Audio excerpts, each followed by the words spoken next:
this time, we're going to call our meeting to order. I'd like to ask everyone to stand. We'll ask Pastor McCall, if you would, lead us into prayer.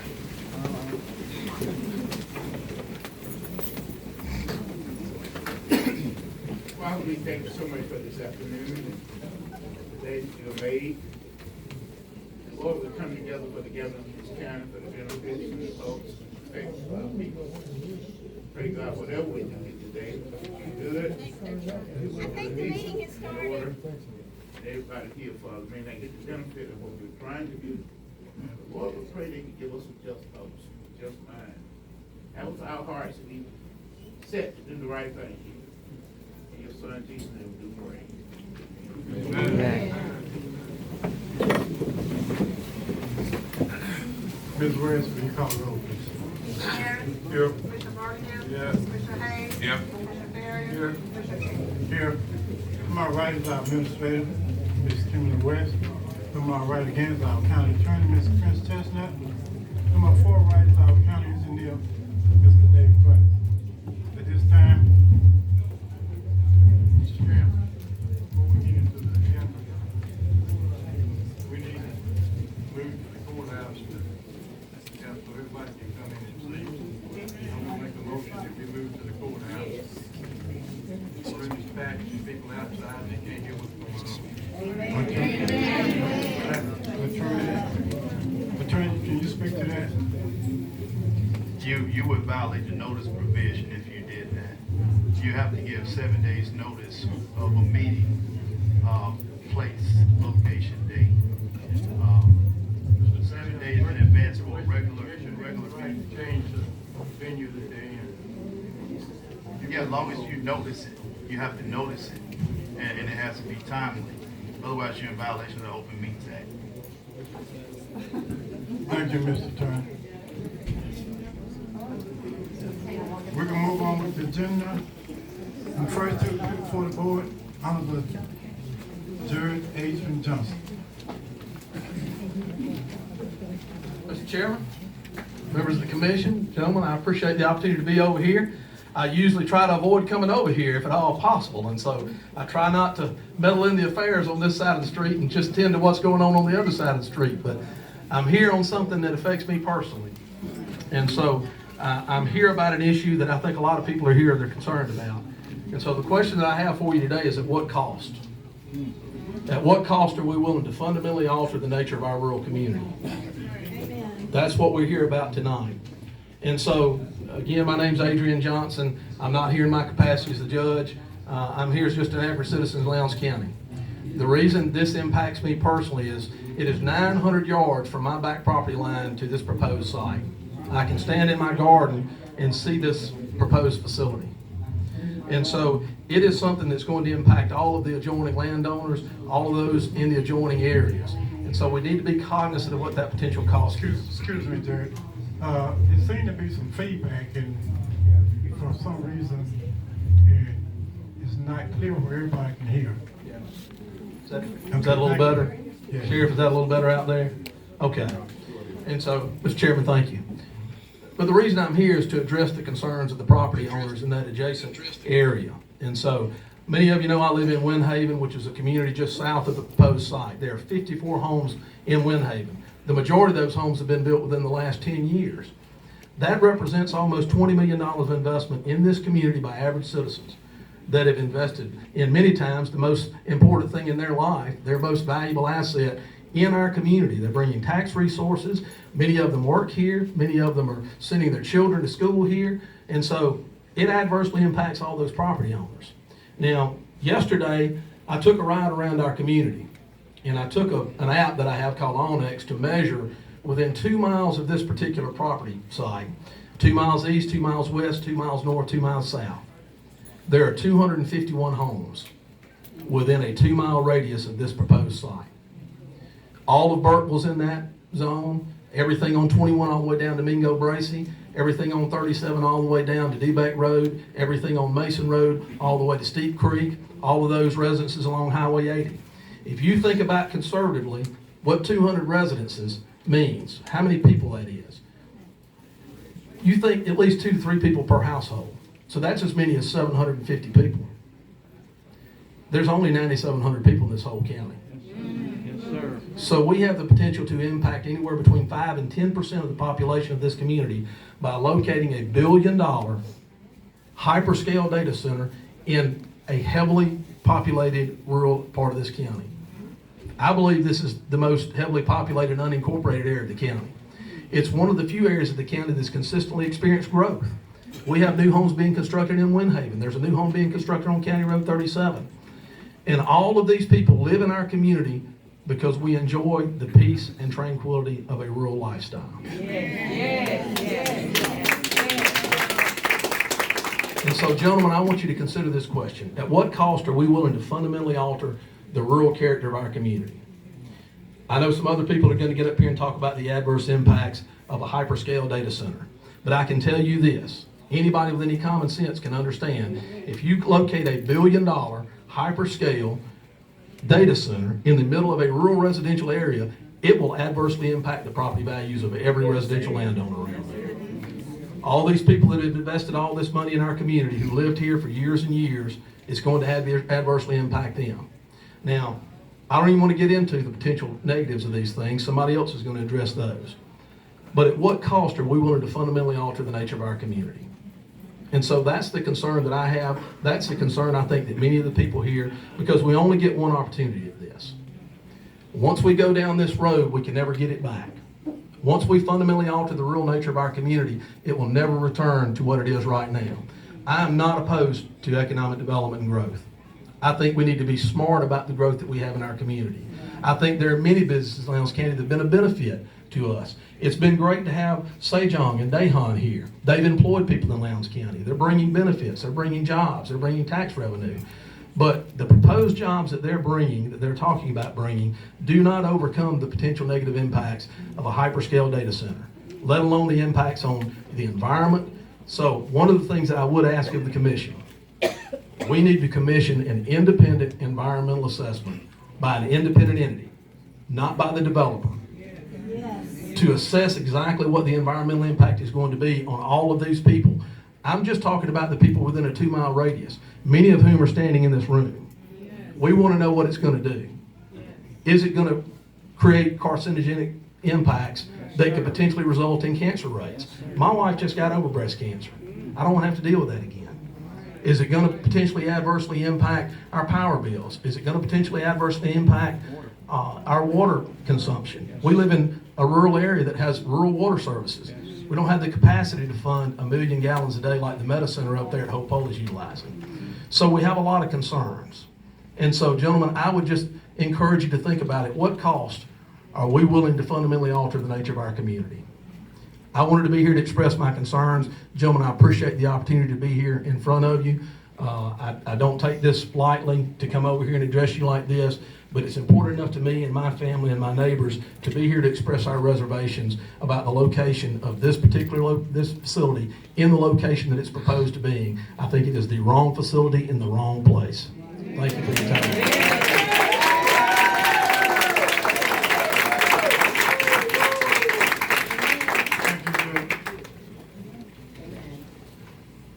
Next to appear before the board, Mr. Jeff Berry. Thank you, Commissioner and Mr. Chairman, and all the commissioners here. I'm Jeff Berry from Lounsboro. In 2020, I gave this county $25,000 to pay the state fine for removing the monument out there on the square. Back then, I asked for nothing in return but for you all to do the right thing. And I'm back here tonight again to ask you to do the right thing. I chose to make Lowndes County my home, and I bring a unique perspective because this month marks 36 years that I have been building, managing, and operating large data centers. I have spent my life in data centers.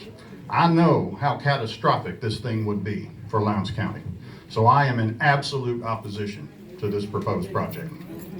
Cloverleaf Infrastructure has made so many claims, so many false claims, about the impact of this proposal that I have lost count.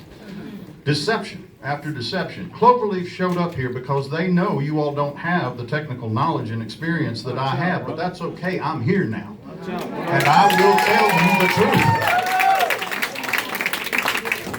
truth. Now, technically speaking, you don't have to know what all this is, but this facility would contain over 1 million hyper-converged virtualization computing appliances and storage arrays. What is all of that? They're machines that burn an absurd amount of electricity. Electricity, the rates of which is going to go up for everybody in this room, regardless of what Cloverleaf tells you.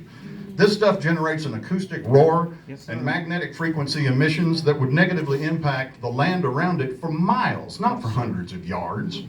And their claims to the contrary are deceptive. No one in Lowndes County is going to work there. I've been hiring these skill sets my entire career. And I'm sorry to say, there are none of them here in Lowndes County right now. Okay? There may be 20 people who work in that building. The rest are going to administer all of this gear I'm talking about from a remote location, very likely India or somewhere like that. So I oppose this not because I'm anti-development. I'm pro-responsible development. This is not responsible. It's predatory. They're trying to take advantage of this county. Please don't let that happen. That's right. But let me say that my experience includes knowledge on stopping the clock in these situations. I've been there too. And when the clock is stopped, no big tech company is going to touch this thing with a 10-foot pole until all the legal knots get untied. Now, that's not a preferred scenario, but for all the people in this room, that option is on the table. Now, I began by saying I chose Lowndes County as my home, and I'll conclude quoting Denzel Washington from The Equalizer. I'm starting to believe from the bottom of my heart that this is where I'm supposed to be. And I just want to say that from the bottom of my heart, this is wrong for Lowndes County. And I will defend this place and its good people from Cloverleaf infrastructure, and if necessary, this commission. Thank you. All right. Yeah.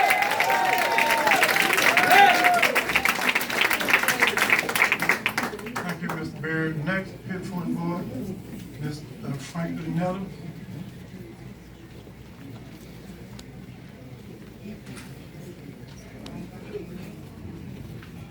Chairman, to all of you other commissioners, first of all, thank you for allowing me this opportunity.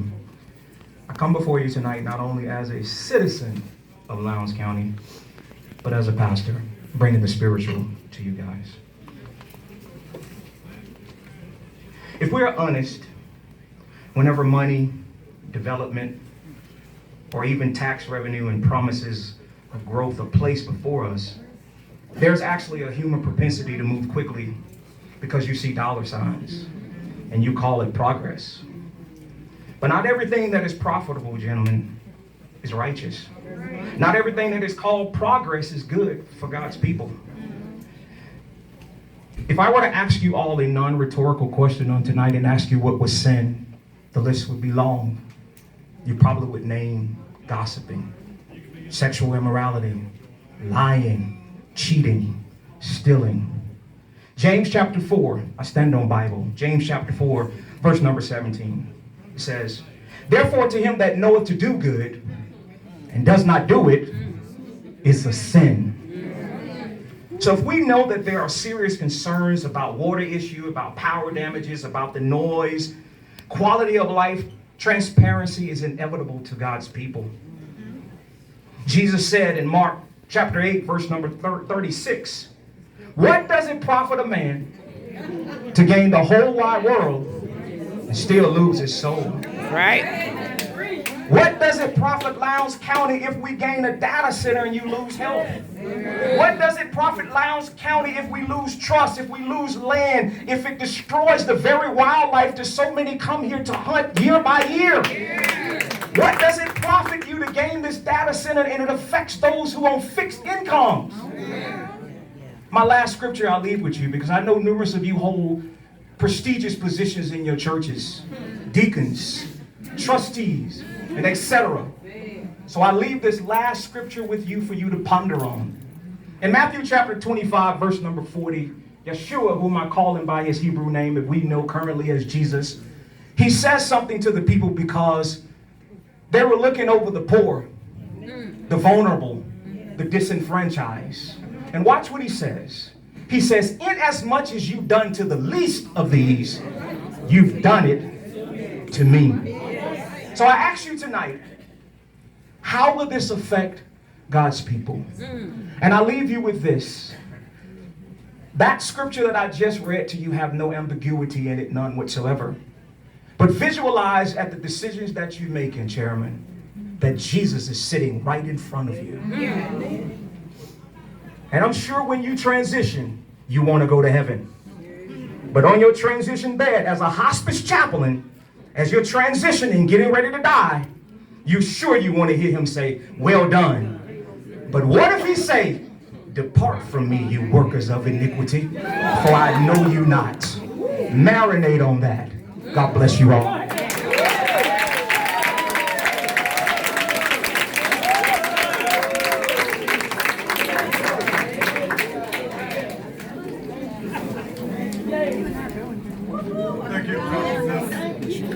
Thank you, God bless you. Bradfield Evans.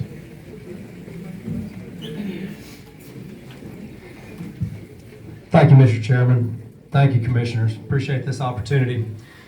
My name is Bradfield Evans, and I'm a cattleman in the Hope Hole community. I live about 3 miles due east of the proposed site. I farm alongside my family, the Madeiras, my wife's family, and we're a full-time, multi-generation seed stock cattle operation. I'd like for my children to be able to make it back home one day and be able to do the same thing that we do, work hard and a good, honest living, and lay down at night and be able to go to bed with a good, clean conscience. I'm adamantly opposed to this data center coming into our community. And I... Thank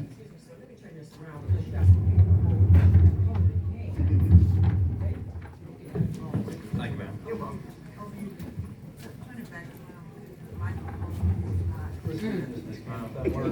How about that? That sounds great. Thank you. But I feel that this data center is going to destroy the fabric of the community. And once you destroy that fabric, there's no coming back. That's scorched earth. If you look around and see the crowd, both inside and out, you're going to see that there's a lot of opposition in the room today. Our community is banding together regardless of race or politics or socioeconomic status. Yes, sir. Everybody's here for right or wrong. And I think that we're in unity on a lot of that. And Lowndes County people are telling y'all that we do not want this project in our community. Cloverleaf is merely a broker in this deal. Cloverleaf is not the ultimate owner or the operator of the land or the data center that they have an option to buy. They're just a broker. They're a middleman that's going to leave town once they arrange a buyer for the data center, and they're going to collect a large commission. And for all the promises that they're making, they can't guarantee what that buyer of the data center is going to do.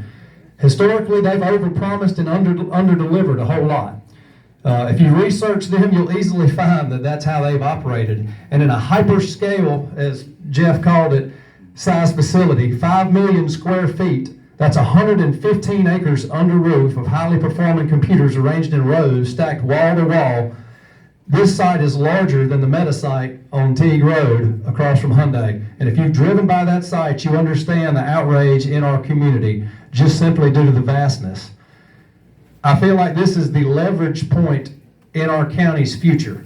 This is the leverage point that we need to get right to protect the future generations of this county. You have the opportunity right now to stand with the county or stand against us, but this is what's going to make or break us. Fact is, these data centers tend to accumulate in clusters. One doesn't just show up and nothing else happen. There's going to be a data center that's going to come to supply the adequate power. There's going to be a substation. There's likely going to be solar panels that will be following that. There's going to be another data center. Just look at the Teague Road facility at Meta. They're less than 10 miles away. They tend to accumulate in clusters. These large-scale products, I know Jeff has talked to you and Adrian talked to you a little bit about some of the nuisances, but I'm not going to get into that. I'm going to let others share on that. I want to make sure that we understand that when something is too good to be true, it probably is. Cloverleaf has come into our community and they've basically handed out a magic elixir in downtown. And if you have bought the elixir, you've taken it home and you're going to realize that all of the properties that they told you that the product had are not going to come true tomorrow morning, and they're going to pack up their tent in the middle of the night, and they're going to ride off with their massive commission check, and you'll never see or hear from them again, and they're going to leave you with unfulfilled promises and empty pockets. They do not care about Lowndes County. The people in this room care about Lowndes County. That's right. I care about Lowndes County.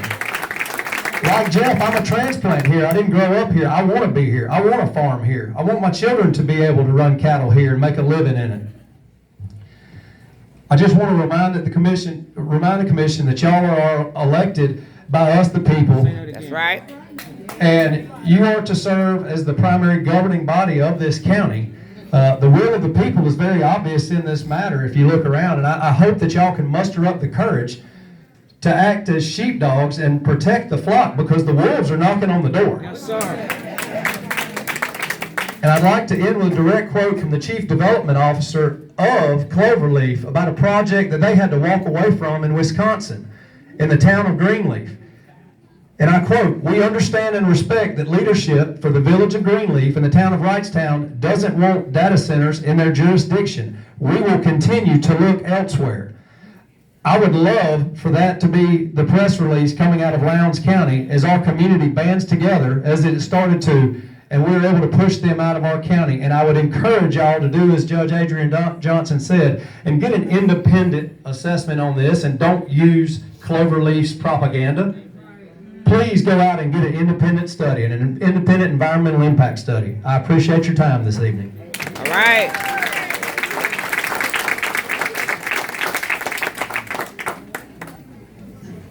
Thank you, Mr. Irvin. Next to appear before the board is Miss Shaquita Sears.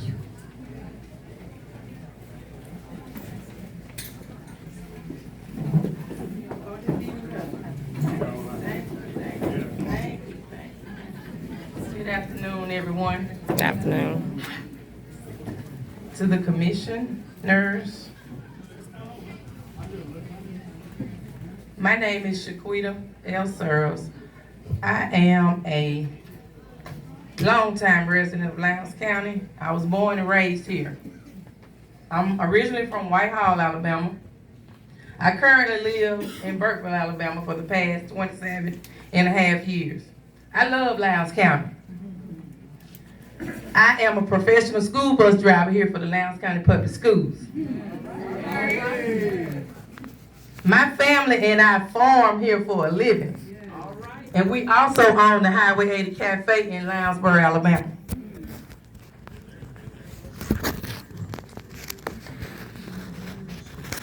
On my first concern that I have today is the letter of support for the Sheriff Department. I attended the meeting on April the 13th, and I just want to address this here. We must continue to support the Lowndes County Sheriff Department by any means necessary. Expanding the Lowndes County Sheriff Department with a larger facility is a need to accommodate the entire county. Our county is growing. Like the previous people said, people are building homes. They're raising their family here. They're going to school here. So we need to accommodate the Sheriff Department by any means necessary. They need more space to grow, recruit, and retain officers. Their units are patrolling our communities each and every day. They're protecting the citizens, the businesses, and the schools here in our county. They have a huge responsibility of protecting us. We must continue to support them. We do not have law enforcement in Haynesville or in Mosses, Alabama. Those are areas where our schools are located. This letter from the Lowndes County Commission will give them great support to the Lowndes County Board of Education, for Sheriff West, and the entire Lowndes County Sheriff Department. Their duties must be fulfilled and obligations must be met here in Lowndes County.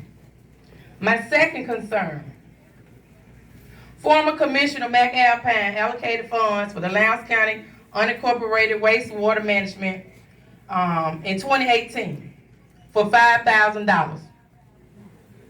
And at the last meeting, there was a discrepancy about how much the funds were. Commissioner King said 500,000, but when Attorney Chestnut spoke, he made it clear that it was $5,000. My question is, how can Commissioner King ask Attorney Chestnut to subpoena people for that amount that was working for this authority, and you wasn't even the Commissioner King at that time? After 6 years, why you didn't ask Commissioner Alpine that question? My third concern, community input survey was not done in installing the lights in Colorine for the Boys and Girls Club. And I say that because my family lives there. My mother traveled that road every day, and some nights. Sometimes I have to fuss at her about being on the road at night. So my concern is, I drive the school bus on that particular road as well as other roads here in Lowndes County. Some of the roads that we drive on is not safe. And I'm speaking on my standpoint because I drive the school bus. And sometimes when I meet cars, I have to slow down or I have to stop for the safety of the students that ride my bus. And I've been a bus driver for 21 and a half years. It'll be 22 in August. I worry about the citizen of Lowndes County. Sometimes, as a bus driver, we see a whole lot of stuff. And sometimes I think we need to be the police. We have people that's working for the county commission, that's hired. They are not doing what they need to be doing. And I say this, you got them hired to work. If they cut down the trees on the road, the trees are still on the side of the road. So if we have to slow down or stop, if somebody's coming on our side of the road, then we're gonna run off the road into those bushes that have been moved. So we don't need the county to waste money on fixing equipment which stuff could be done right then and there. We want our community to be safe. We want things to, let me say this. We want street signs up where it needs to be at. In my community, the cars are driving fast in Burkeville on Frederick Douglass Road. I have a 6-year-old that likes to play outside. And sometimes I have to make her stay close to the porch because she want to get in the grass. So we need street signs up where they need to be. Not just in Burkeville, but in all of the areas that I drive on each and every day on that school bus. Okay? Then my next thing is, what's the difference between the solar panel system that came to the commission about 2 years ago asking you all to, what's the difference between the solar panel system that came to the commission about 2 years ago? All the money was projected to go to the Lowndes County Board of Education school system and not through the commission. You all voted no. What is the difference between the solar panel issue versus the data center? And my last thing is, the garbage service here in Lowndes County is terrible. Commissioner Fletcher, you was absent on the last meeting, and I was expecting to hear from you with your proposal on what you all was gonna do. There's a great need that we could try to come up with something on having our own garbage service because it's a need. The company that you all have now that's on contract is not holding up their end of the bargain. And if we're gonna pay our money, then they need to give us some service. And my last thing, and I'm gonna sit down. No, we do not need the data center in Lowndes County. My husband and I have been farming together for the past 23 years. And it's gonna affect our crops. It's gonna affect our cattle. It's gonna affect the whole community. No, no, no, no. We do not need this in Lowndes County. Thank you.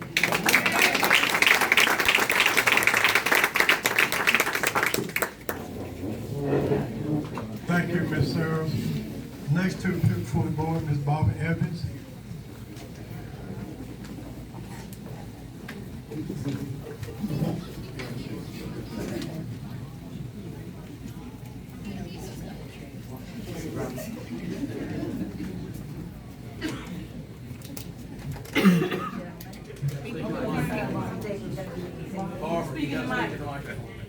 I'm really bad at this. I usually just yell out. Well, maybe I'll just hold it, because I have short arms. Okay. I live in Burkeville, not far from what could be the land that the data plant will be placed on.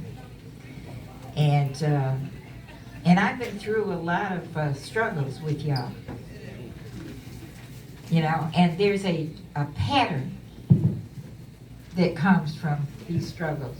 Whether it was the dump, or what was going on at GE Plastics, or the next dump, or, and I too, the last speaker, wondered about the solar project, which I didn't know anything about and did not research. But I knew when I heard about it that the reason you didn't pass it was probably because somebody that wasn't your favorite person owned the land that was going to be sold for it. Because that's how you make your decisions. That's what I've seen, okay? That's what I've seen. It's just like the Okra Festival, you know? When I used to have the Okra Festival, I finally had to raise money when I couldn't afford to do it myself. And every commissioner supported me except Robert Harris, who makes his decisions about whether he likes you or not. And it was good for the whole county. So that's what I'm talking about. So now, my first question to you, and I need the answer, who is behind this data center? Is it Amazon? Is it Meta? Is it that crazy guy that makes electric cars that don't work? Who is it? Because these people, these developers, that's all they are, is developers. They don't design the plant, they don't build the plant, they don't run the plant. They are just hired to get you to do what they want. And they present a Pollyanna type story, which they're passing stuff out right now. I just gave it back because really, I've had enough BS in my life not to have another piece. But what they do is they talk you into it, knowing you probably won't do independent research, and you get excited about some money that's coming in, and okay, and the big boy that's behind it, you know, he does it to the developer does it to you, and you do it to us. But we're not doing that anymore because of the internet. We have access, and we've all been reading about people who live by these data centers that are going through pure hell. Buzzy noises, loud, 24/7, people can't sleep. Toxic emissions, anybody with a respiratory problem is going to get out of there or die, you know? And we get 50 jobs out of it, and you know none of us going to get the jobs. You got to be technical wizards to work in that plant. Okay, the water, billions of gallons. I don't want to hear about a closed loop system. Those people at this developer, they don't know. They're just telling you what they're told.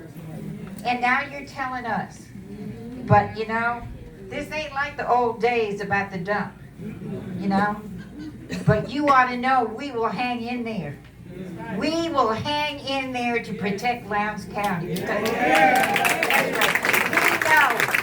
we know. And I'm not indicting every person, you know? I'm not indicting every person, but you know yourself.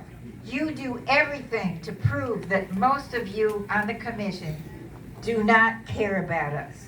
Yep. You care about yourself, your reputation, how much money you have, how popular you are. Those days are over.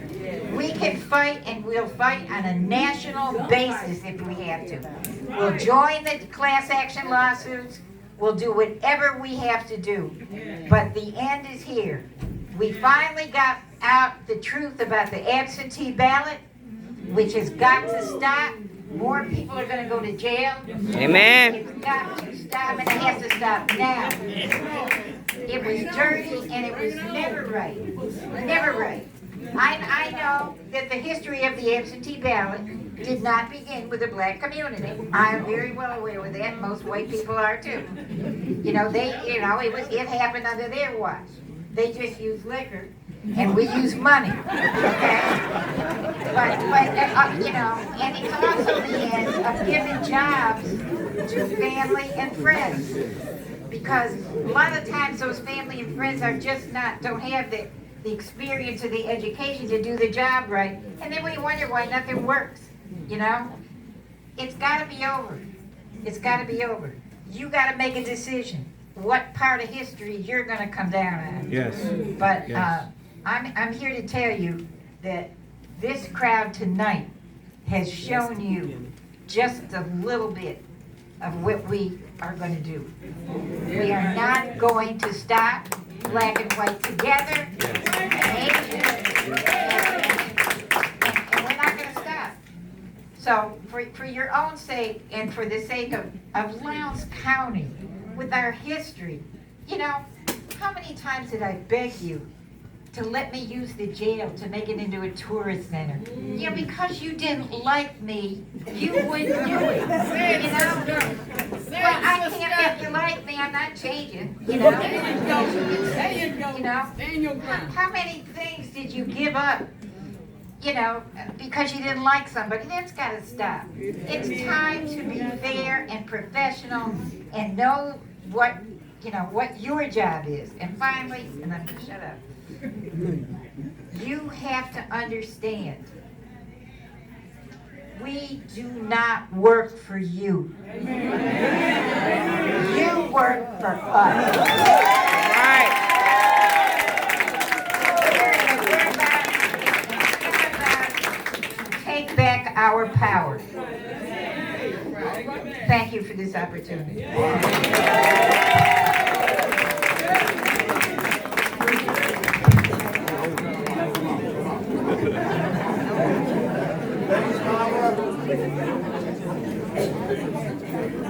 Thank you, Ms. Evans. And I must say, and piggyback on at least one of the things that you indicated, and it was that these commissioners like money or care about money. I think each and every one of these commissioners up here work for themselves, and whatever they do and working for themselves, that their business. I don't know either one of these commissioners up here that have taken $10,000 from this county commissioner to do a job and didn't do the job, and the county commissioner had to go and give somebody else to finish the job. Ms. Evans did that. She took $10,000 from this county commissioner to do the environmental study for the landfill, and then didn't do it. We had to hire somebody else to do it. And gonna sit here and say that these things about the commission. But that's good. I work for myself, the other commission work for themselves, and I'm gonna continue to work. With that being said, I'm going to the next item on the agenda. Mr. Chair, may I answer your charge?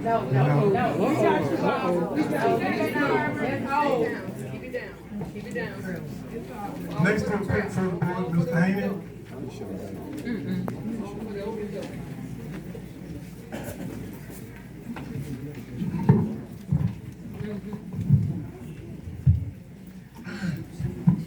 Well, I appreciate the commission here and the general residents of Lowndes County allowing me to be here and be a voice. I think it's important to be heard. They say silence equals agreement, and I'm a firm believer. But with that, I'd like to introduce myself. My name is Trevor Haney, like you mentioned. I'm born and raised in Lowndes County, currently a resident. I'm proof in the pudding that Lowndes County has success, and it's available. We have opportunities here. I'm young. I was fortunate enough to be, involved in sports, be involved in agriculture growing up, be able to get a great education here in Lowndes County. Go on to attend Land Grant University, Mississippi State, Starkville, Mississippi, major in ag leadership. with minor in animal and dairy sciences before continuing my education at a ranch management program in Fort Worth known as Texas Christian University that only takes a handful of students each year. With that, I just want to introduce myself there and go, but brief introduction. While I was at TCU, I was able to get a job opportunity, what's called the American Angus Association. For those of y'all don't know, it's the largest breed organization for cattle in the world and hosts over 22,000 members domestically. I took the position as a regional manager, and I would cover a portion of the country, including Alabama, Mississippi, Louisiana, and Arkansas. One of the requirements was simply to live within the region of those 4 states. And, I chose to come home. And where was home? Lowndes County. The peace, the quiet, the tranquility, the roots, the connections I have here. And there's a lot of variability between those 4 states. But again, I felt the love, the passion, and wanted to come back here where my roots were. And I think that's important to note, for young generations coming forward. But simply, with this data center coming in, ask yourself, why Lowndes County? Why would somebody come here like this? Cheaper energy, cheaper land. A lot of it's rural. Many of you live in a rural area. A lot of it's agriculture. Guys, they don't come here for our benefit. It's simply based off economic incentives. And they're not here to simply support us. It's based off their agendas. And we have limited governments to simply regulate and take control of something like this to hold it accountable. For example, there's a bill in Congress, in the United States Congress, voting right now to try to put a pause on these AI centers and data centers like this for a reason. Yeah. We don't know a lot about them. We don't know the long-term effects. And I intend to be here, long-term, 20 to 30 years. I'm going to be the generation that has to fight the effects of this. And I think that's important to note looking forward on this generation. But, in specifics to agriculture, I just wanted to highlight a number that I found on a USDA census. It was released in 2022. The market value of products sold from Lowndes County farms was $108 million in 2022. Now, this doesn't account for the cost of production, but $108 million in 1 year. Short term, a $10 million investment in our county, could it do some benefit? Absolutely, but at what cost and what harm?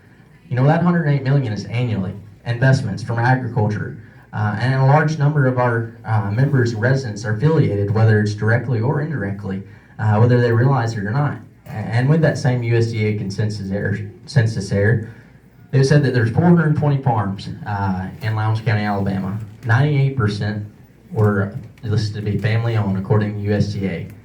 Guys, that's an important factor to look at and evaluate going forward.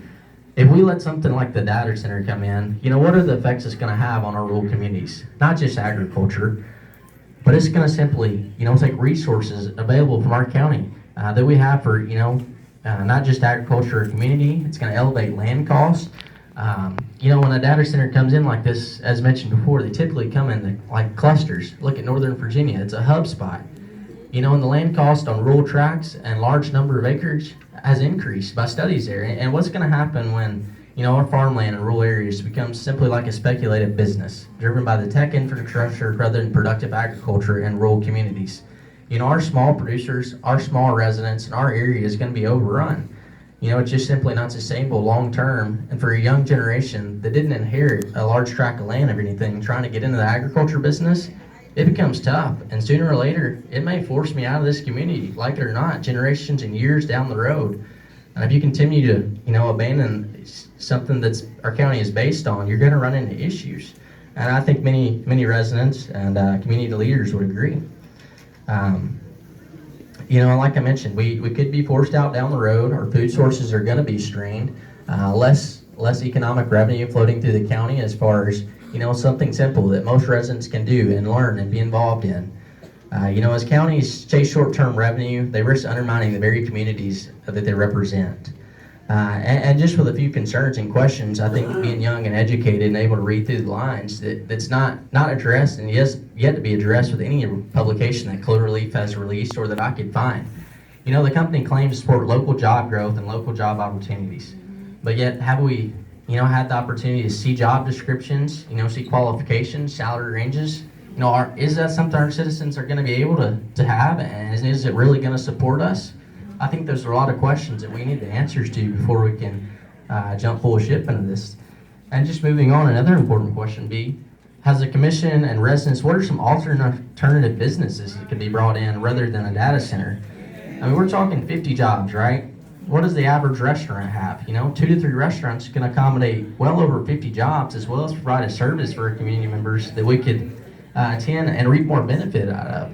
It doesn't always have to be great, big, mega growth that drains the resources we have here.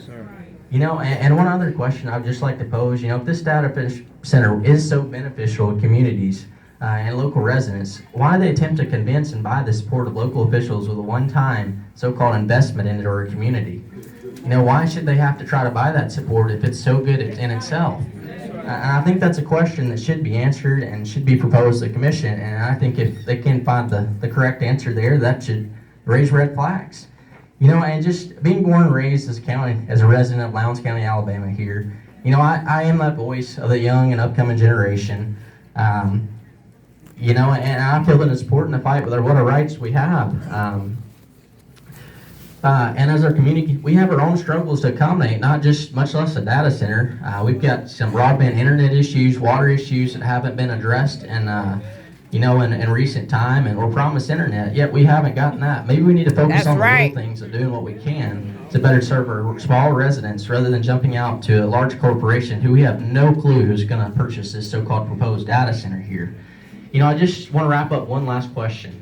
With many false promises backed to little to no hard data or factual evidence, and lack of significant long-term benefits proposed by this outside developer regarding the data center, I want to ask you all as a commission, as well as the citizens, what cost do we as Lowndes County residents justify sacrificing our communities, future generations, and frankly, our way of life as we know it today?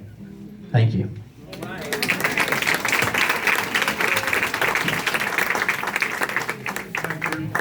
Next to appeal before the board, Ms. Gwen Johnson.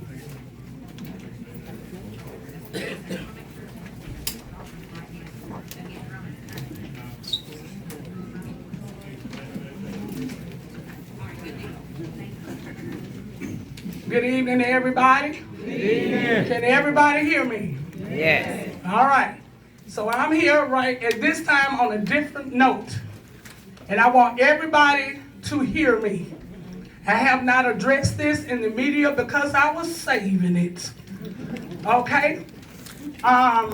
This letter, good evening, all of you commissioners. Hope you all are having a great day.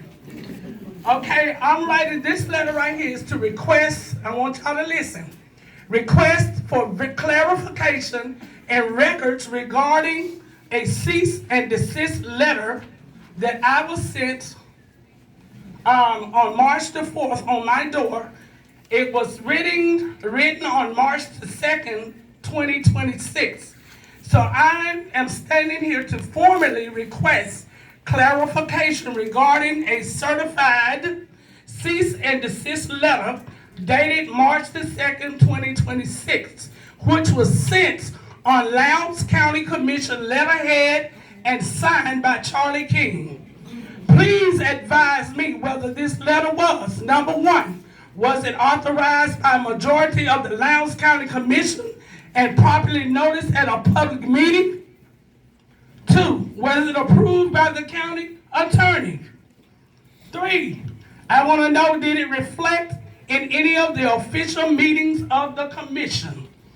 If this letter was authorized by formal action, please provide a copy of the meeting minutes, the resolution, or any other documentation reflecting that authorization. If no formal vote occurred, please clarify the legal authority under which one individual commissioner may issue certified legal correspondence on official county letterhead purporting to represent the county commission. Okay? This request is made in the interest of transparency in accordance with the Alabama Public Records Law. Thank you for your prompt attention to this matter, and I do look forward to your response. Respectfully, Gwen. Okay? And my second point I want to make is this Lowndes County Data Center opposition. We are against this data center. And I would like to ask for transparency purposes, because it's going around, this one saying this one saying that, yada yada. I want each one of you to say in public, do you support or not? Starting with you, Commissioner Harris. Loudly, sir, so we can hear you. Do you or do you not? I respectfully ask the question.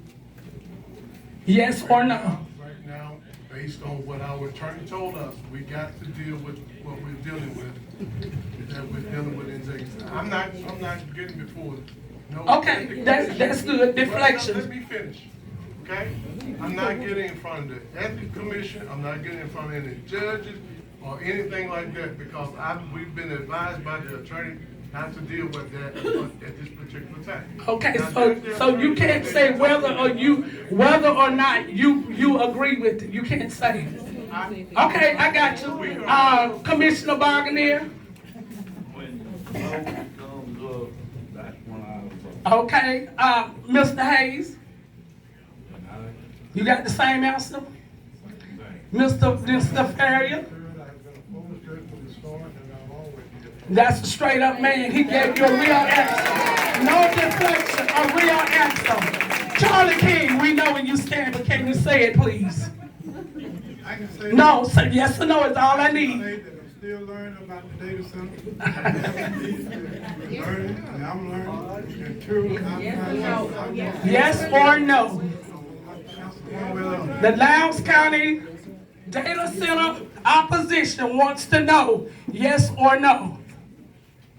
Do you all not want to know? Yes. It's only 2 words, yes or no. Thank you, Mr. King. We got our answer.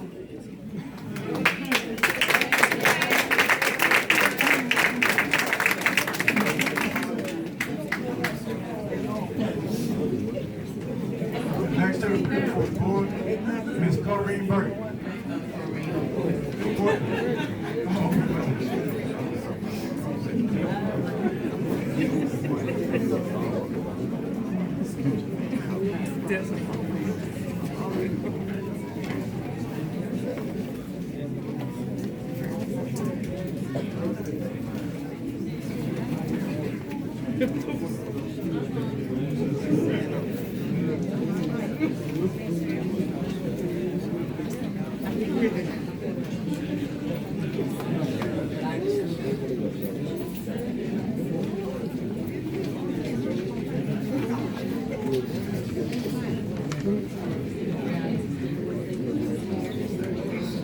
Good evening, everyone. First of all, I'm not Corrine. Corrine is my mother. I'm Courtney. And I am a member on the Mosses Water and Sewer Board. I come before the commission to petition for some discretionary funding. The reason being is that we had a problem with customers complaining about salt water, the water being salty. So we had a company to come in, Donald Smith and Company. They came in, they checked out our wells and determined that our well number 3 had a hole or tear in it, in the casing. And that was allowing sand and salt water contamination. So we had to do an emergency abandonment on well number 3. Well, at the time when we had to do it, the company for to come in, take the pictures, get all the information that they needed, and it was determined that the well needed to be abandoned, they charged us $61,141. Well, you know, we're a small town. We didn't have that money. We still don't have that money. So they agreed to do a workout agreement with us of 8 monthly installments of $7,643, starting with March going through October. Well, it's a struggle for us. So we were looking at ways that we could try to get some funding to help with the cost, so that we've already did a rate study and did a rate increase, and we don't want to have to go back and add more money onto the customers, because it's just not fair at this particular moment. And we're still trying to meet, you know, we have our obligations that we still have to meet. So we're asking the county commission, can y'all assist us with some of y'all discretionary funds to help with the cost on that well abandonment? I want Commissioner Courtney, but I will. Okay. Thank you. I'll do the same. Same for me. So we got Commissioner Harris, Commissioner Marvenita, Commissioner Hayes, and myself. Okay. Well, one of the citizens wanted to know how much was I asking. The total cost for the completion of the well abandonment was $61,141. The monthly installments is $7,643. It would be nice to cover it all. However, whatever y'all can assist us with, we not turning it down. Thank you. Thank you, Commissioners. On behalf of Mosses Water and Sewer and Fire Authority and the citizens of Mosses and Gordonville, we truly thank y'all for y'all help. Chairman King, can I go ahead and do my discretion of 2,500? Yes, if that's what you want to do. I'm gonna appropriate 25.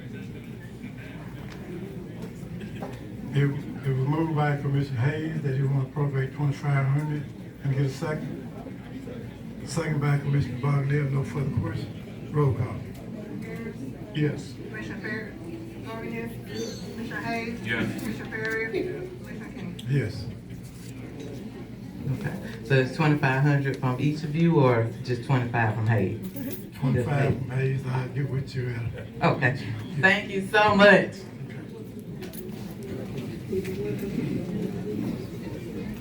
Next to appear before the board, Mr. Justin King, financial requirement.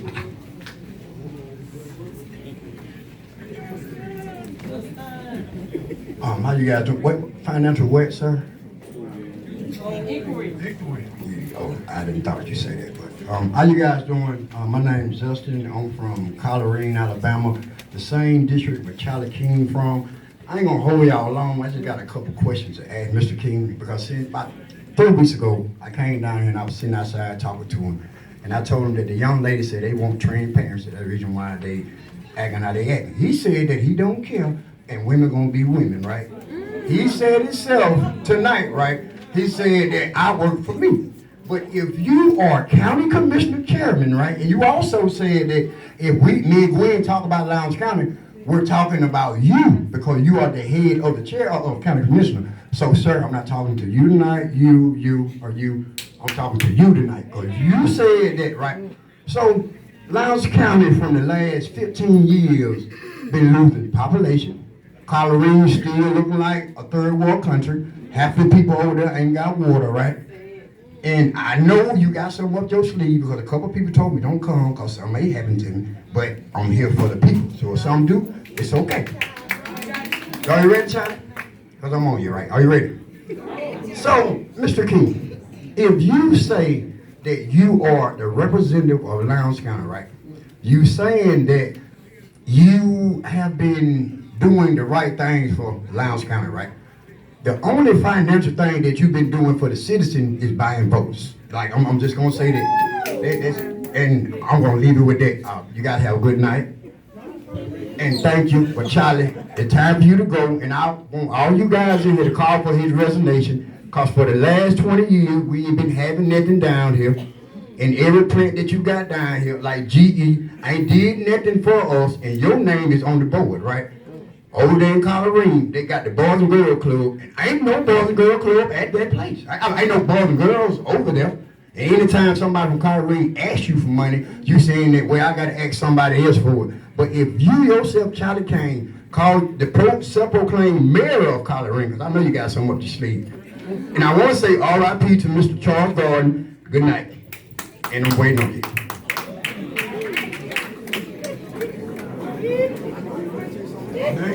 Next to appear before the board, Mr. Tom Ellis.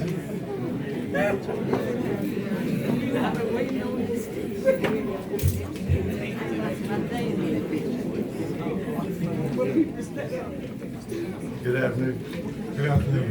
Chairman, commissioners, and members of the public. In my part in this, I want to try to provide information if I can, best of my ability. Before I begin, I want to say that I hope the conversation from here on focuses more on what unites this county than what divides us. My goal is to approach this discussion and this project in a forward-looking, objective, fact-based way so that together we can find solutions for this county in more ways than just this project.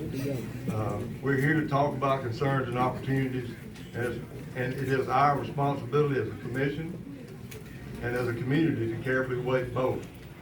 A good friend today shared with me as he offered his support for me just coming tonight to present to you guys that to just go and inform people about what the process is, what we're doing. For some reason, you can't hear me. Do you mind if I turn this way? Go ahead. Excuse me if I, okay. How about now? No better? Is that any better, buddy? Keep right close to it.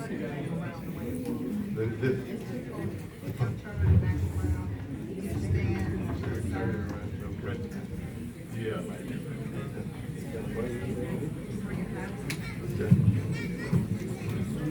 I'm gonna tear it up for us, though, Will. I promise you. If anybody can do it, I'll do my best. So I had to make notes, so I'll have to refer back to it and catch up here. But you know what I want to try to do is inform as best I can. Thank you. I'm not here to make anyone wrong or to make myself right. I just want to try to be a part of the process and help in any way I can. So if I don't answer your question tonight by what I tell you, I want to assure you that from my economic development efforts, we'll work to get those answers. My name is Thomas Ellis. I was born and raised here in Lowndes County like many of those that have come before me and many of those that are here and interested in what's going on. I'm part of a 5th generation farm in Fort Deposit as well as Preach Pecans, and which has been here since 1935. More than 90 years of continuous local history, which we're very proud of. This is not just where I work. It's where my family lives. It's where my grandkids and my children and grandchildren, of course, plan on being here and have made long-term commitments to this county. So my role here in this meeting, I think I'm gonna just try taking this off. My role here in this county for the past 15 years, I've been the volunteer capacity as the Lowndes County Economic Development Commission. Along with the county commission at that time, I helped found this effort and have served as that volunteer chairman for the entire time. This work has never been about compensation. It's always been about a responsibility that I feel that I have to my county, to my kids. Don't need to go back there, right? It's important to me that my grandkids have a good place to live as much as anybody in here. It's important for the public to understand that on this Economic Development Commission, I want to talk about it just a little bit, that each person that participates in that invests their money at a minimum of $2,500, and I do that for the right to volunteer as chairman. Me personally, again, I have kids in this community, and I'm planning on continuing to pursue these efforts, irregardless of what happens with what you all are here for, the data center. But I want to talk about the work and the partnerships that we've developed and some of the things we've done. You know, the Love Truck Stop, the Speedway, we participated in that. Before 15 years ago, the Flying J had come, and many of these commissioners helped get that here. Those are very good businesses for us. The Ace Hardware here in Haynesville, we worked really hard to help that family get that stood up. And we continue to work a lot of different projects that never make it to the county commission because they, you know, the companies that come and inquire, they just wind up moving on. But we do have one, the commissioners aren't aware of this, and I just found out that the Warren Oil Building has an interested buyer, and we're going to be working that project. I don't know who that is at this point, much like this project when it came.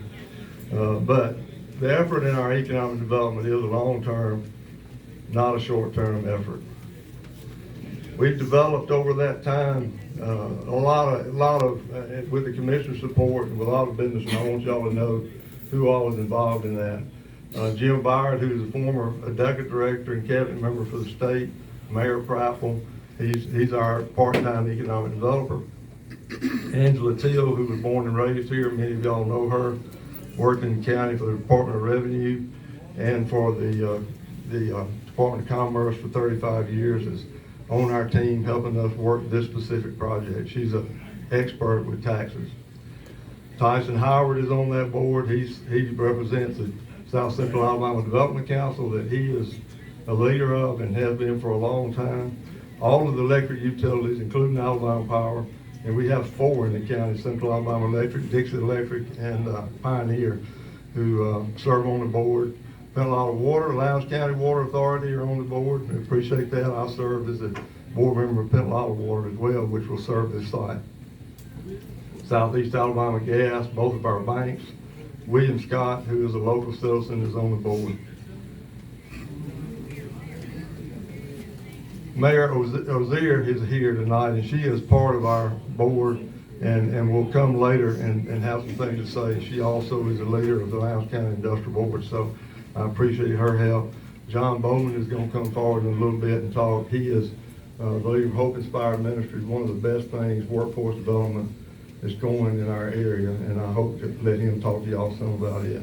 Of course, the Lowndes County Commissioners are all part of this board, and Ms. Jeter from the Board of Education is often present at our meeting.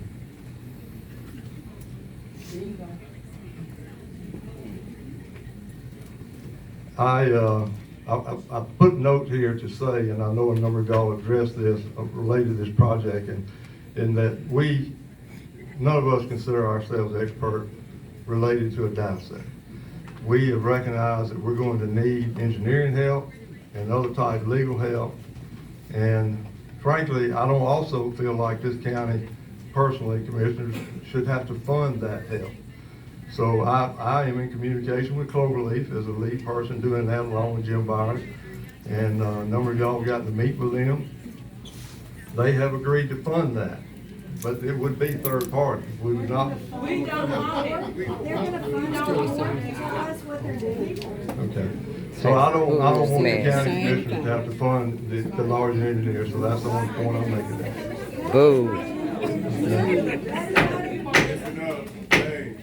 So another thing I wanted to point out where the economic development is concerned is that the Lowndes County does sit in a strategic position near Montgomery, centrally located within the state, connected to major infrastructure with the I-65 and Highway 80. All of you all know that, 2 rail lines and Alabama River. Many counties do not have those combination of assets. We're already seeing the steady growth patterns come in our direction. Industrial commercial expansion in the northern part of the county, we've already talked about that. Residential growth towards Montgomery corridor is real, and the increasing regional development pressure is upon us. For 40 years that's been happening, slowly moving in our direction.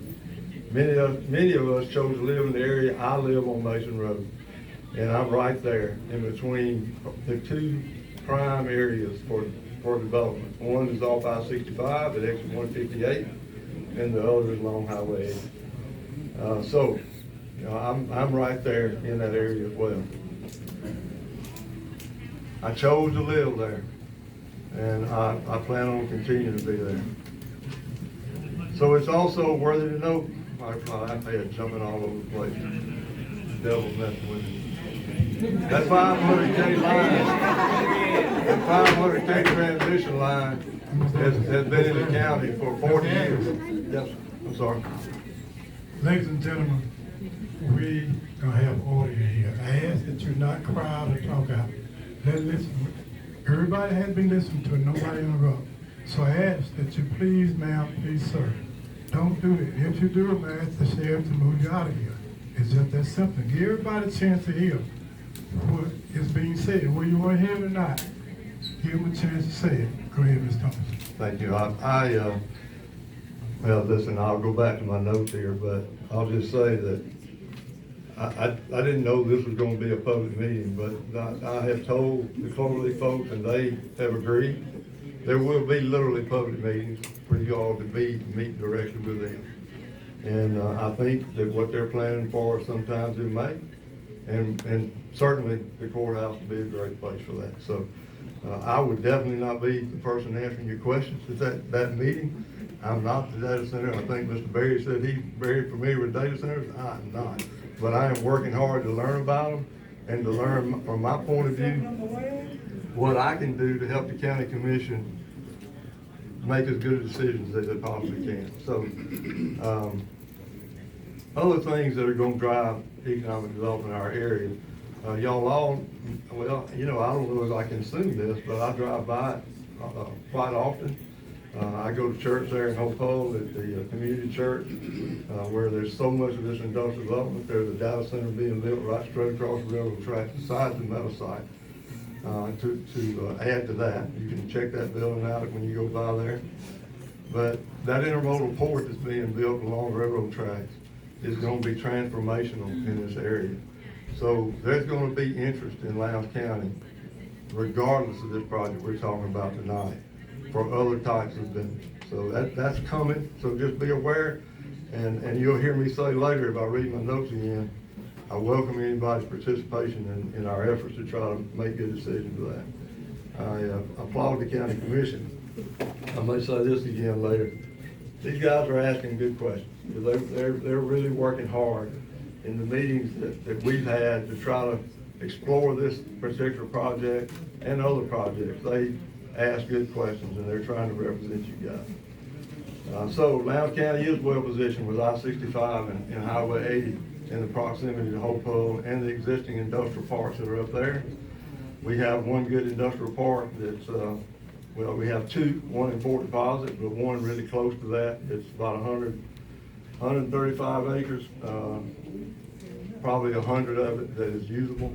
Not a real big park, but it's there. So on this project, it's been mentioned, and so, you know, again, as I go forward here, y'all, I'm just trying to share information with you. I'm not making the information up. I'm giving you every fact I can possibly give you about what's going on. It's not a secret that they've been advertising this project at $1.5 billion worth of taxable investment. I didn't know how to work with that number, so that's where Ms. Angela Teal came in to try to help. And she has been very helpful, and we provided that information to the county commissioners to break that down into what it means tax-wise for the county. That's just one piece of it, I understand, and I'll talk about some of the other. There is not a final data center. There's nobody requesting tax abatements has been made at this point. Those discussions will come later, as has been pointed out, when the data center actually does choose this project. Any deal that this county makes will be with that data center. It will not be with Cloverleaf. Cloverleaf, again, I made a note here that said that they plan on having an open house. They talked about it in May. He gave me today that they have, I haven't even looked at it, but redclaydatacenter.com. If you're interested in looking at it, they named this project Red Clay. And I asked them why, because I think Butler County is where the red clay is, I thought, but anyway. Their email address is projectredclay@cloverleaf, INFRA, or like infrastructure. Project Red Clay at cloverleafinfra.com. If you have a point you want to make, they're welcome for you to email them and they'll answer your question. The key factor that I understood from the beginning of this was the power availability. That 500 kV line has been there for over 40 years.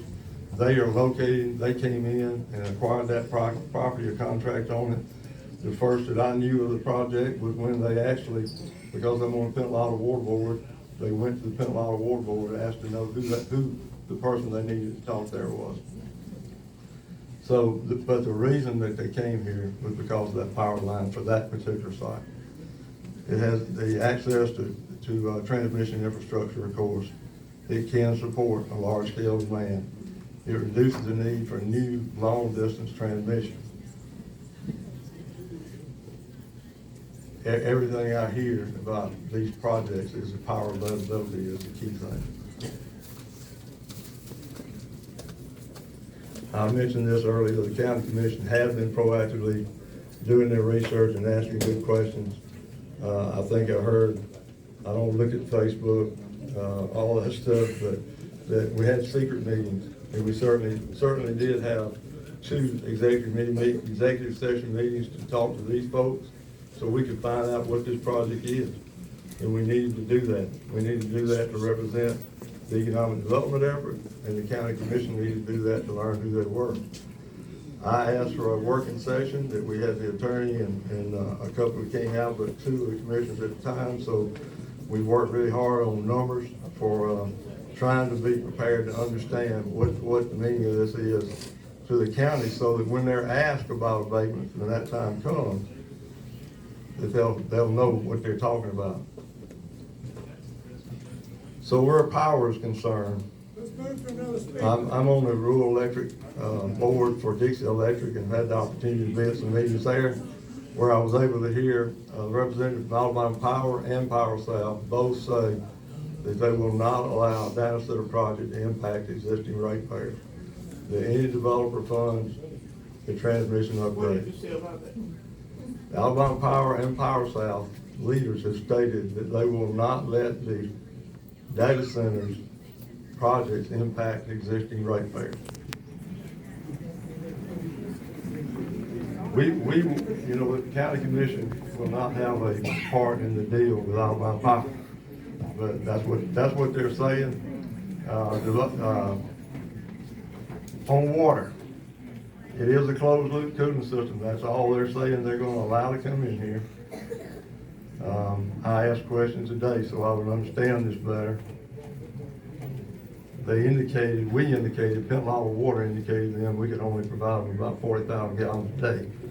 We've got one large user in the county that uses 100,000 gallons. Our next largest user, I think, is in the 50,000 gallons a day range. I tried to look at what our little business uses, and I don't think we're maybe 10,000 gallons a day. And we cook with water and have employee water and that sort of thing. But what they're saying is this project, the water usage would be for the personnel, and that's really it. Now, they would charge that system, and they would have cooling. But in terms of the water, they are talking to Pensacola Water about wanting to have 100,000 gallons of water per day as a maximum. And I didn't say this earlier, but they don't think this project will be $1.5 billion investment. They feel like it could be 5 to 10 times that for us over it. So if that's 50 employees, it's 5 times. I don't really know if that's 250 employees or not.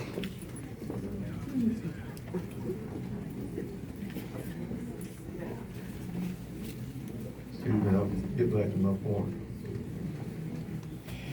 What I know is that Pensacola Water will not let it affect our ratepayers either.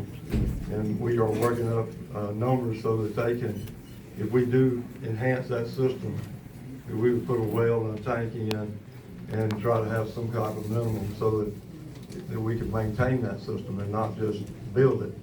So if we do that, it's going to be in the $9 to $10 million range. On noise and visual impacts, I understand and I respect everybody that's close to this site. And again, I'm not here to tell you you're wrong and I'm right. But what I am here to say that as I work on this, and I did ask this question today literally, and that was, are y'all willing to say that there will be berms and barriers for sound for this site? And their answer is yes. And so the visibility would be minimal, and you know, hopefully we can make the noise the same way. Air quality is not an impact. So construction would all be done off of Highway 21. If they have to, they would have infrastructure, what they said, I'm not sure what that is in Lowndes County, but I wasn't gonna say anything about property values and land, because but I had the opportunity just by chance this week to talk to a guy from Texas where there's a project like this. And his statements were simply that this had been groundbreaking for their community, related to things like Highway Cafe being able to open and build and be viable all the time. And there will be up to 1,000 construction workers on that site. And so they're going to need places, they're going to need gas stations. There'll potentially be new businesses as well.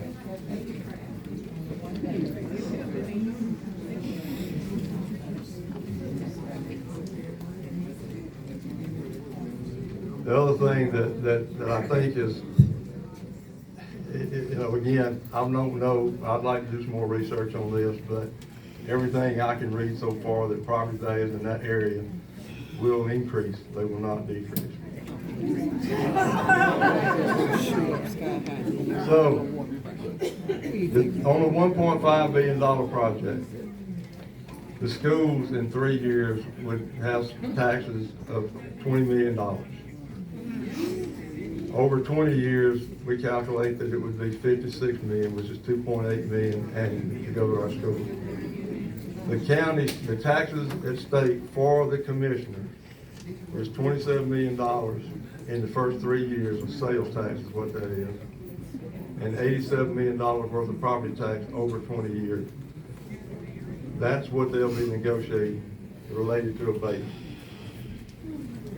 We have been told that they will not be, they will be asking for abatements, make no mistake about that. But that they would negotiate an amount that we're gonna have to be really good at to get this county something that works if we see this project on.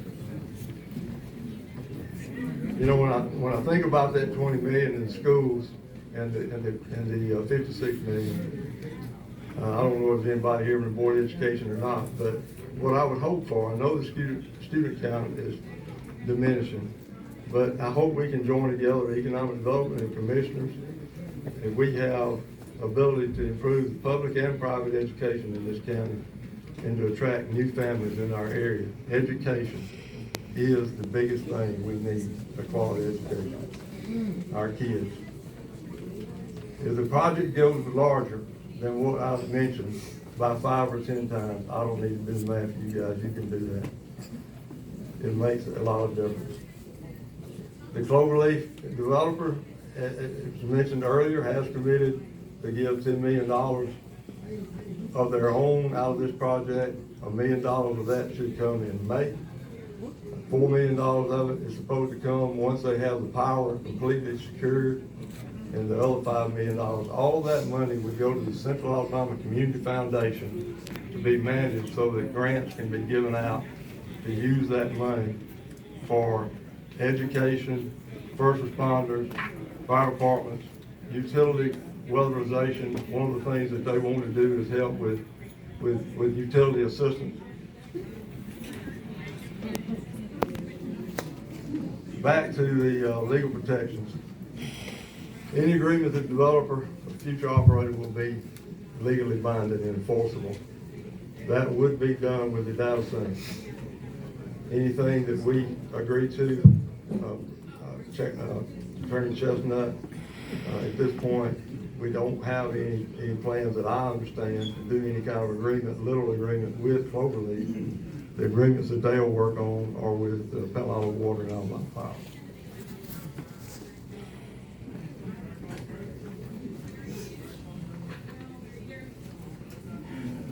In closing, I'll just say that, you know, I feel a big responsibility to try to work on this project because I too want it to be good for this county.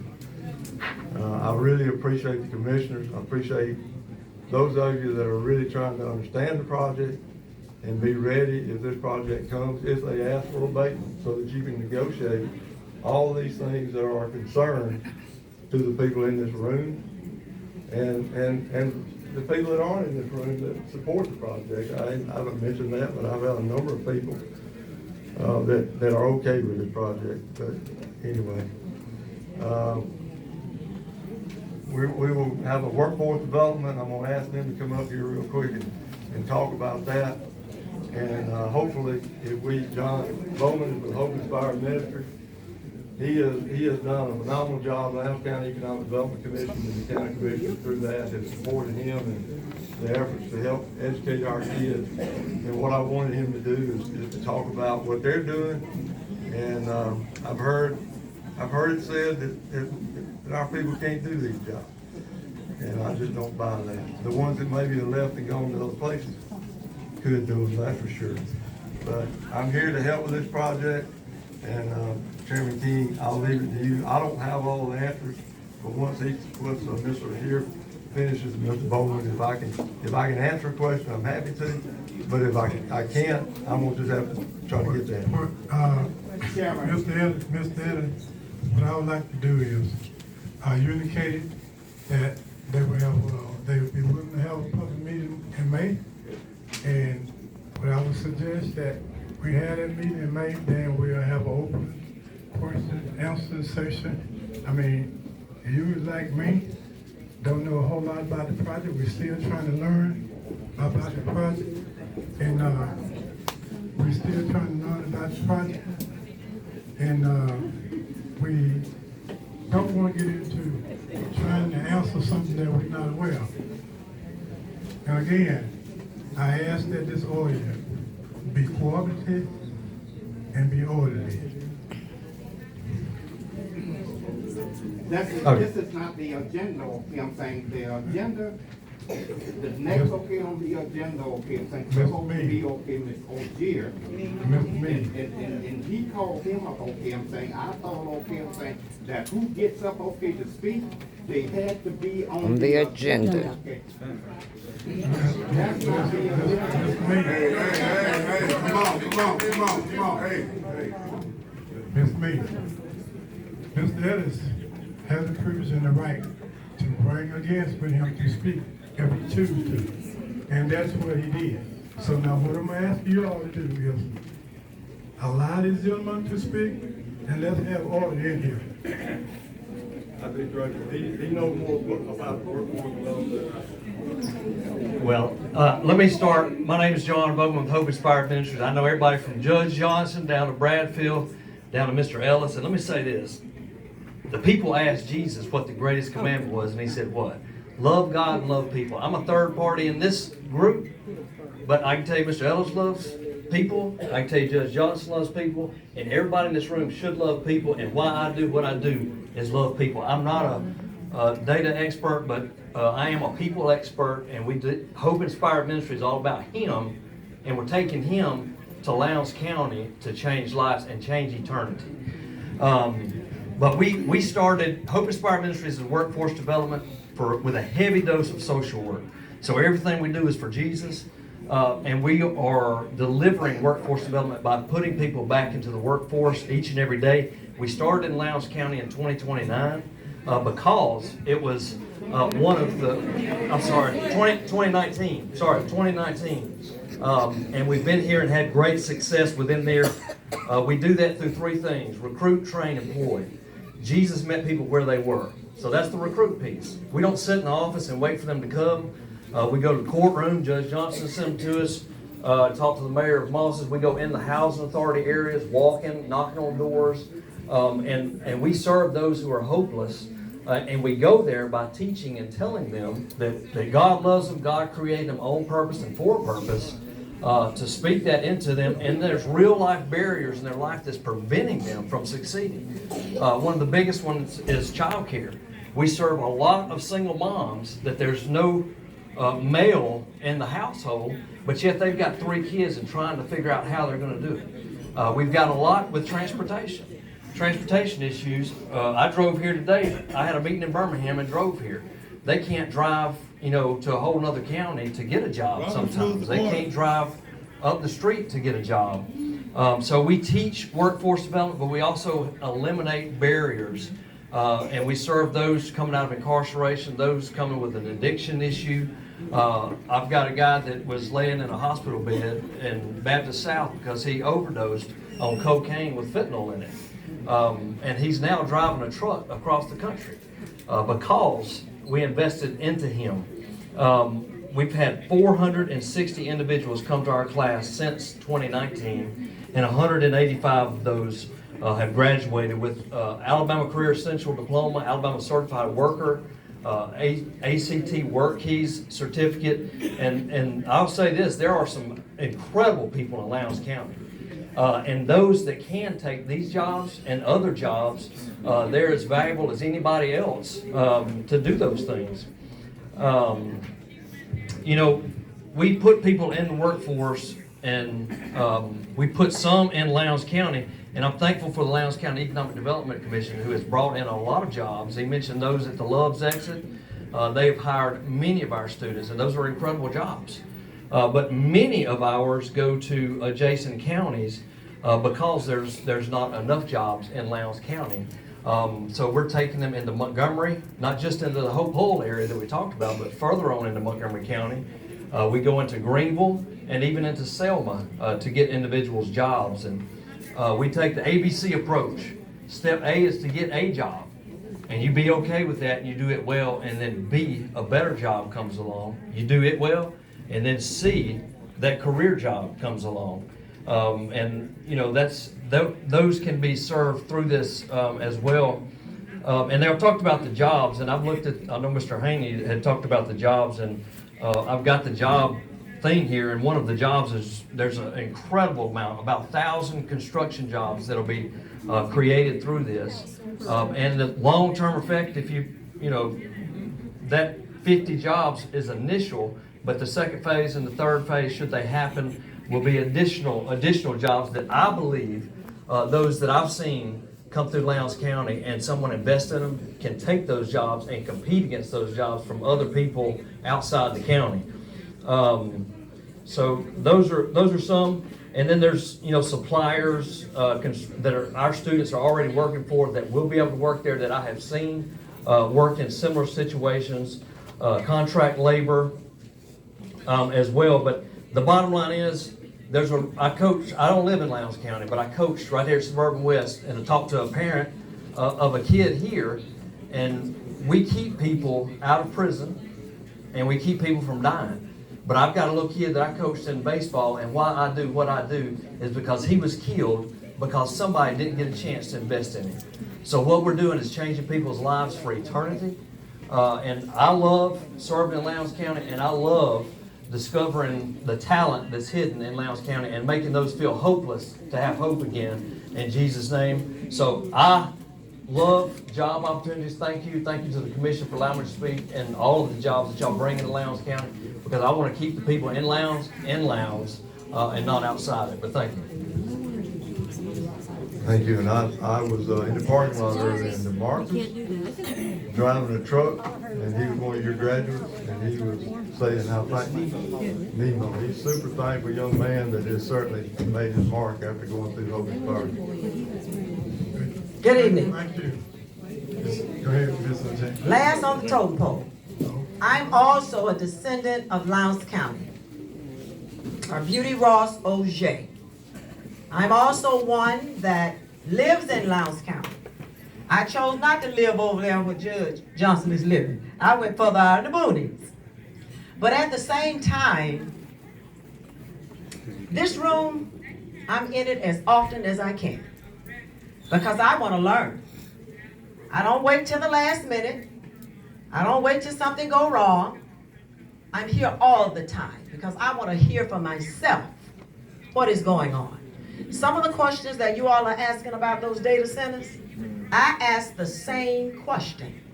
I went on the same internets you all went on because I wanted to learn. I'm in some of the same classes that some of these are in right now to learn about the data centers because I want to know. I live here. The man in the mirror. What do you see when you look in the mirror? Yourself. You see yourself.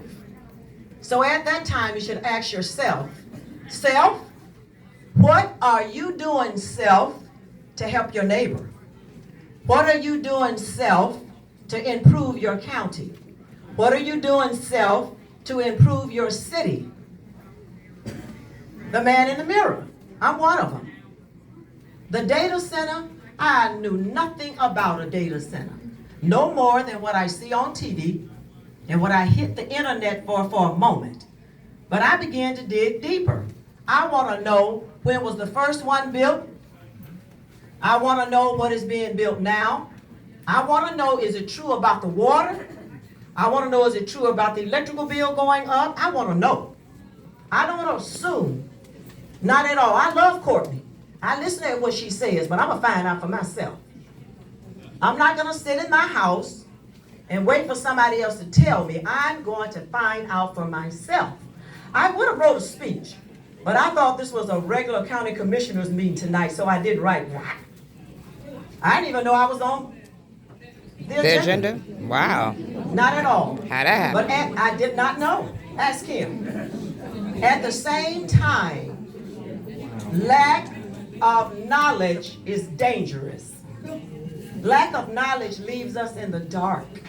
I don't care what the knowledge is about. We have to study to show ourselves approved. I don't assume anything. Yes, I'm hoping. I can answer Ms. Gwen's question. I'm hoping that if the data center is what they say data centers are, that my bill's not gonna go up, my water bill is not gonna go up. I don't know whether or not I have cancer 50, 60 years from now or not. If so, I don't know where it came from. And I pray the Lord cover me and that doesn't happen. But at the same time, I care about the future of Lowndes County because I'm a worker. I'm not just a talker. I'm a doer. I'm a doer. Just like Courtney got up and asked the county commissioners for some money, well, I've gotten up and wanted to ask them, but they told me, you know what you're doing, we ain't gonna give you no money. We are workers. Some of you, beautiful faces, I've never seen you in this room before. I've been home for 20 years. For 20 years. County commissioners been having 2 meetings a month ever since I've been home. Some of you I've never